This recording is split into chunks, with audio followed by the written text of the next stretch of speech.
Let's make a 5-course meal made entirely of dessert. My idea for the first course came from a soup I had in Paris called soup de fraise. Picture like the freshest in-season strawberries, pureed with a squeeze of lemon and sugar. For some reason, we assumed it would be savory when we ordered it, but lo and behold, it was a dessert. It was served chilled in a bowl with a big scoop of vanilla ice cream and meant to be eaten like soup. But in an effort to bring a little savory balance into what is about to be a very sweet meal, my mind went immediately to corn. After dropping all of my cobs on the floor, don't worry, I washed them off. I pulled off all of the husks and then cut the corn off the cob. I think that sweet corn is one of the most incredible flavors in a dessert application. It has these salty, buttery, almost vanilla notes to it, especially when it's caramelized in butter and brown sugar. But I decided in place of ice cream to top this soup with something lighter and more balanced. So I steeped the corn cobs in heavy cream overnight until it was fragrant and sweet. I decided that the corn cobs alone would impart plenty of corn flavor, so the rest of the caramelized corn conveniently turned into my lunch. I was eating it by the spoonfuls. The next day, I removed all of the cobs from the cream and then whipped it to soft peaks with some of this powdered vanilla sugar that I also used in the soup. And you guys, the way that this cream tasted exactly like sweet summer corn blew my mind. And I think it perfectly complemented the bright and fresh flavor of the strawberry soup. I had to give it a little taste test, so I practiced plating it up before moving on to my next course. For the next course, I was inspired by all of the fruit stands we love to go to around LA, so I cubed up some yellow watermelon, jicama, cucumber, pineapple, and mango, added a drizzle of honey, and then stored everything in the fridge to get nice and cool. I thought it would be fun to do a really refreshing, spicy Tajín granita underneath the fruit salad, so I chopped up a large cucumber and then de-seeded a jalapeno, and I thought it would be fun to add a little bit of cilantro in here for a savory note. Then I zested some limes, added that to the pile, and then juiced all of them before adding everything into a food processor with the lime juice and a little bit of simple syrup.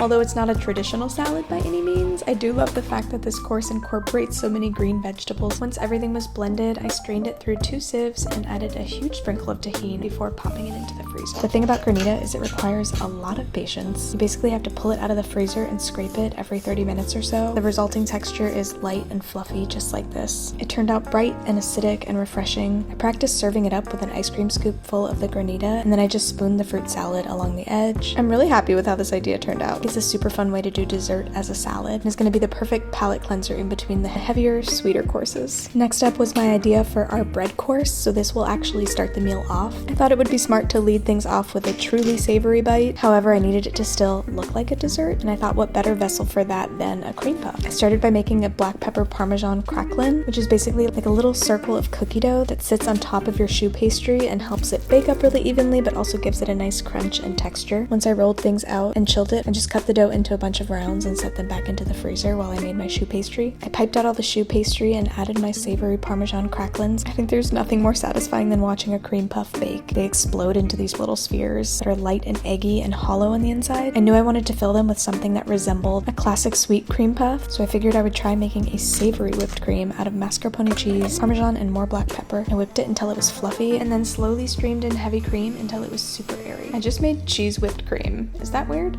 I sprinkled in chopped chives and gave it a taste test, and no, not weird at all. It actually reminded me of that like fluffy chive cream cheese that you get at a bagel shop, and paired with these Parmesan pepper cream puffs was quite delightful. Alright, it is time for the main event, the entree. I follow this creator on TikTok called The Gemini Bake, and they made a super realistic pavlova shaped like a fish. I immediately had to try it myself, because what better entree is there for a dessert-themed dinner than a whole fish pavlova? This one definitely had some trial and error. First issue was that it took me about an hour to pipe all of this intricate detail, and if you've ever made a pavlova before, you know how finicky they can be when they bake. The outside of the meringue had kind of dried out by the time I actually put it in the oven, and unfortunately it led to some severe cracking. The type A personality in me could not let it go, so I tried again the next day to make another one. I made it significantly smaller, and it took only about 20 minutes for me to pipe it this time. It seemed promising, but I baked it and it cracked again. Although this time it kind of looked like gills on a fish, so we're just going for it. I made a creme anglaise to serve with it, which is basically like a melted ice cream sauce, and I decided it would be really fun to infuse some basil into it, so I added fresh basil leaves and I blended it together. To help the green color pop a little bit more, I added a spoonful of matcha as well.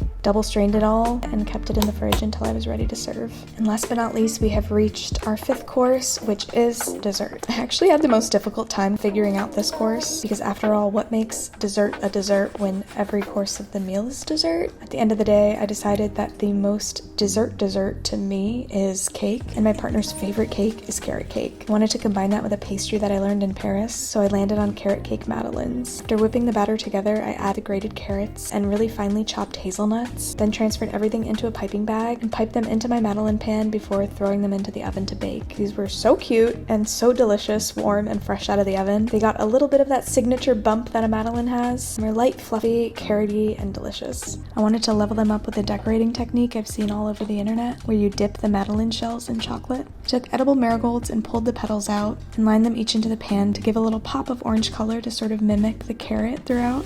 And then I took melted white chocolate mixed with coconut oil and drizzled them into the pan before pressing the Madeleines back in to create a shell. Popped these in the freezer for 15 minutes like the recipe said, and then attempted to bang them on the table, not realizing that this technique only works with tempered chocolate, but it was salvageable with a blowtorch. At this point I was nearly losing my mind, but I blowtorched the back of the pan and then just used a gloved finger to smooth out the chocolate. I feel like these still turned out really cute. I'll definitely be retrying this technique again at some point in the future. Maybe in the distant future. And with everything prepped and my entire body crusted in a layer of sugar, it was time to serve dinner. I started with our first course, a savory cream puff, which I served on these silly little metal egg holders that I have. They felt very Michelin star to me, which was fun. Hold please for my husband's approval.